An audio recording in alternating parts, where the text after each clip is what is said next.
राम शिंदे आपल्या सोबत आहेत, आपण त्यांच्याशी बातचीत करणार आहोत। राम शिंदेजी, एकंदरीत आता बिनविरोध तुमची निवड जी आहे ती सभापतीसाठी होणार आहे, अर्ज केवळ एकच आलेला आहे, काय सांगा? महायुतीच्या वतीने मी अधिकृत उमेदवार म्हणून एकच अर्ज आलाय आणि त्या एक अर्ज 12 वाजेपर्यंत दुसरा कुठलाही अर्ज आला नाही। निवडणूक बिनविरोध झालेले अधिकृतरित्या उद्याच्याला ही निवडून आलेल्याची घोषणा होईल महामहिम राज्यपालाच्या आदेशानुसार।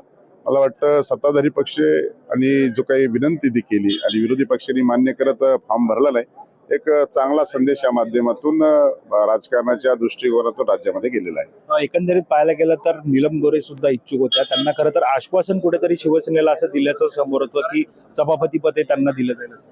मला वाटतं ते माझ्या लेवलवरची काही चर्चा नाहीये, ती नेतृत्वाच्या लेवलवरची चर्चा आहे, ते सांगू शकतील या संदर्भामध्ये। विशेषतः कशा प्रकारे आता सभापतीपद मिळालेलं, कशा प्रकारे पुढचं कामकाज असणार आहे? सभापतीपद मिळाले त्या पदाला योग्य तो न्याय देण्याच्या संदर्भामध्ये निश्चित स्वरूपामध्ये काम करण्याची जबाबदारी वाढली आहे। जबाबदारीने हे काम पार पाडू एवढंच या निमित्ताने सांगता येईल। याआधी तुम्ही सदस्य होतात, वारंवार आरोप होत होते की सभापती बोलू दिलं जात नाहीये, विरोधकांना बोलू दिलं जात नाही, अशा प्रकारची वक्तव्य विरोधकांकडून केली जात होती। मात्र तुमचं आता या ठिकाणी सभापती म्हणून तुम्ही बसणार आहात, कशा प्रकारे विरोधकांना न्याय देणार आहात? सत्ताधारी पक्ष आणि विरोधी पक्ष दोघांनाही न्याय देण्याची खुर्ची आहे।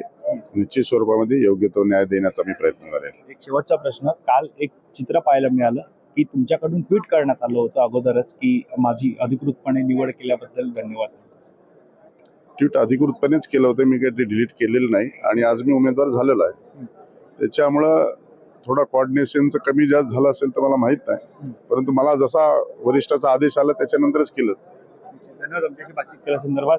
तर हे होते राम शिंदे, एकंदरीत त्यांची आता सभापतीपदी जी आहे ती निवड होणार आहे, कारण बिनविरोध ही निवडणूक होताना पाहायला मिळत आहे।